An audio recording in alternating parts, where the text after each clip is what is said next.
नमस्कार मु जुलूस सर आपण मानकु स्वागत जनाऊँगी।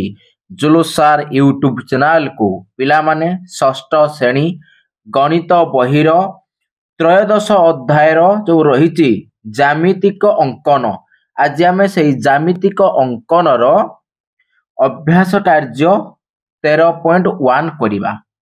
देख फास्ट क्वेश्चन देइछि केवल स्केल व्यवहार करी 4.2 सेंटीमीटर व 6 सेंटीमीटर मापर रेखाखंड अंकन कर। आस मु पिला माने तुमको एठिकी करिकी देखौची। ओके अच्छा फास्ट कौन कहला पिला माने ना 4.2 सेंटीमीटर आगे गोटे रेखाखंड अंकन करवा।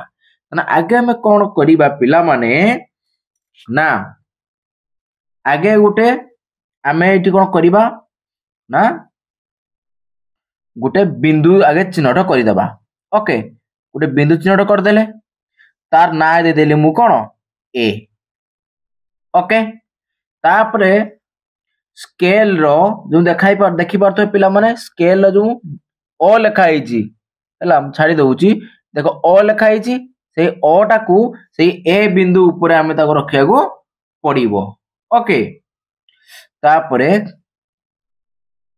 आमे कौन करवा देख देख रखिदेनी पिला माने जो अटाक ए बिंदु पर रहिला। तापर आमे कौन करवा ना 4.2 कोडिया अच्छी देख 4.2 कोदी एडा 4 तापर 1 2 एही सिधर आसीबो ए गोटे बिंदु चिन्हट करबा। ओके बिंदु चिन्हट कर देले पिला माने तापर आमे सेही दिरा बिंदु को टाणी केमिति जुड़ी दबा। ओके हे गला हमर 4.2 सेंटीमीटर गोटे रेखाखंड हे गला। आ ना दे दबा बी आ ना दे दबा बी क्लियर बस। तापर हमें देखिबा पिला माने कौन कहला ना 6 सेंटीमीटर मापर एक रेखाखंड अंकन कर नहीं। आसो ताहा हमें केमिति करिबा पिला माने ना आगे सेमिति बिंदु गोटे दबा। ओके आगे गोटे एठी मु बिंदुटे देई देली तो तार ना दे देबी मु मन कर मोर दे देमी ओ दे देमी ना देमी कोन ओ। ओके बस तापर हमें कौन करवा ना देखो स्केल जो ओ बिंदुटा एई ओ बिंदु ऊपर रखिबा। ओके तापर कौन कहिजी 6 सेंटीमीटर तने 6 कोडी अछि एठी बस सही सीधा गोटे बिंदुटे चिन्हट करवा। ओके ये भल किना दबो बिंदु न जणा पड़िबो नाही। ओके तापर से दिरा बिंदु को जोड़ी दबा। ओके बस तापर ए बिंदु ना देले पी ता माने हे गला ओ पी हमर राखते ना 6 सेंटीमीटर हे गला। त हम लिखि दउछ पिला माने एटा होची 4.2 सेंटीमीटर आउ एटा होची 6 सेंटीमीटर रो तीरा रेखाखंड हे गला। क्लियर पिला माने चलो नेक्स्ट क्वेश्चन तुमको करिके देखौची।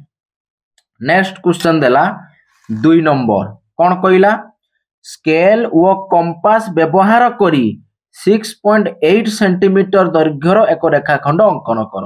अच्छा स्केल और कंपास व्यवहार करिके ताना आमे आगे प्रथमे कौन करिबा ना एमिति स्केल पके दबा। ओके स्केल पके दे कि हमें गोटे सीधा गारटीए आगे टाणी दबा। ओके स्केल पके देली तापर हमें सीधा कौन करवा गोटे एमती लंबा रेखाखंडटीए अंकन करदेली। क्लियर बस तापर जेकोसी गोटे बिंदु हो मन कर एठी गोटे बिंदु देली एठी बिंदु देनी ए बिंदु ना दे मोर ए। ओके बस तापर कौन कहिची ना 6.8 ताने एठी कंपास रखी मी पिला देख पिला माने बोल से एठी मु कौन करिवे ना ए जो ओ बिंदु रे कंपास रो मुनटा को मु रखिली तापरे 6.8 कहिची ता माने ए देखो एटा होची 6 पॉइंट कते 6.5 तापरे 6 7 8 এই সিধারে এইটি ଅଛି ओके बस देखि पारछ ना पिला माने 6.8 देखो এই সিধারে ଅଛି দেখাউছি बस तापरे नहीं आसिली एडी कंपास न पकई देली तापरे एठी मु काटी देली हला एरा भलगला मडे दउची देखो काटी देली तापरे एठी उडे हम काटी देला परे एउडे बिंदुटे पाई गले ए बिंदुरा होची बी ता माने हे गला ए बी केते 6.8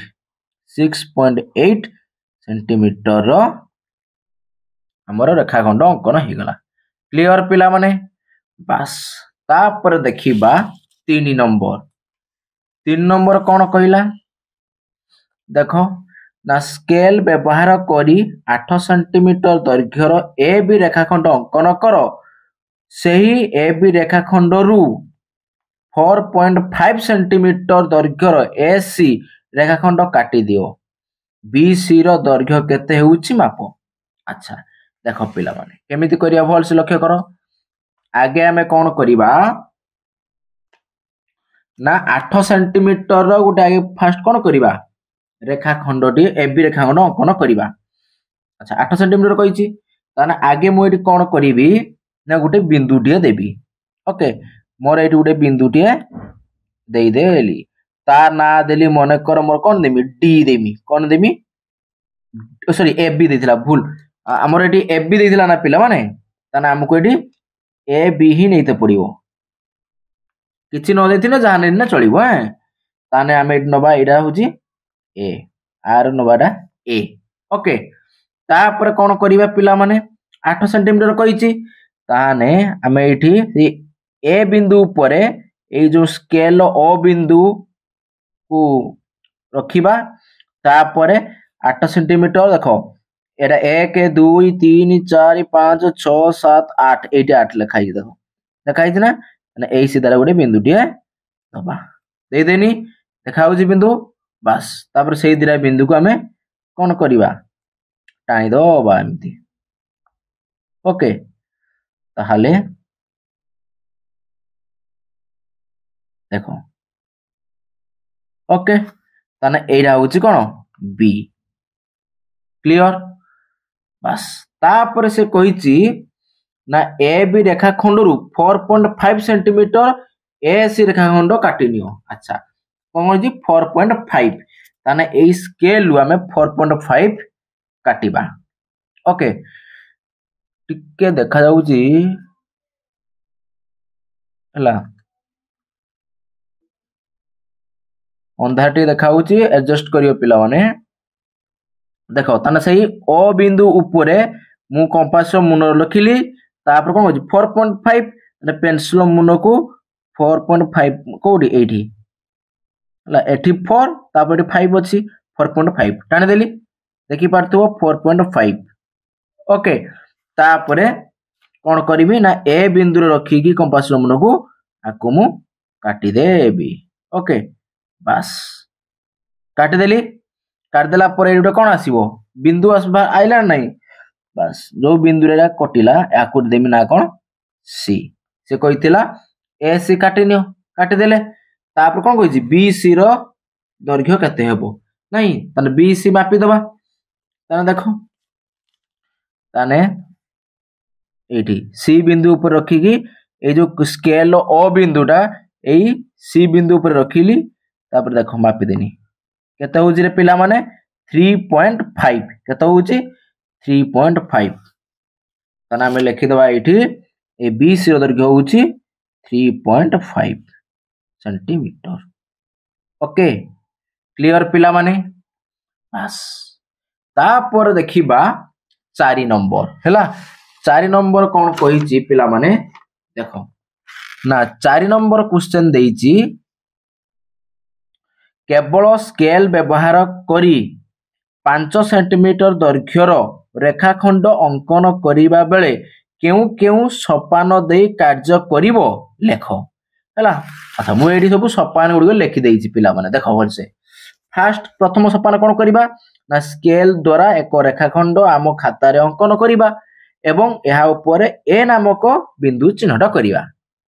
स्केल रो माप आरंभ ओ बिंदुटी ए ठारे रखी स्केल को एपरि भाबे धरि रखिबा जेपरि स्केल रो धार रेखाखंडटी को स्पर्श करिवो। हला तापर थर्ड रला स्केल रे 5 सेंटीमीटर सूचाउतबा स्थान रे रेखाखंड ऊपर बी नामक एक बिंदु चिन्हट करिबा। वर्तमान 5 सेंटीमीटर दैर्घ्य रेखाखंड ए बी अंकन होई गला। ओके तेणु आको लिखि देछि पिला माने तमे लिखि नबो। ओके तने आज हमर एडी सरी गला अभ्यास कार्य 13.1। नेक्स्ट वीडियो रे हमें 13.2 करिबा। तने आज पिला माने रखिबा। अच्छा रखिया पूर्व कहि दउजी फटाफट वीडियो को लाइक करी पकाओ, सांग साथी मान को वीडियो शेयर करी पकाओ, चैनल को जो माने आसी तो सब्सक्राइब करी पाखरतिबा घंटी बेल को दबाई दियो। ओके आज रखिबा। Bye bye.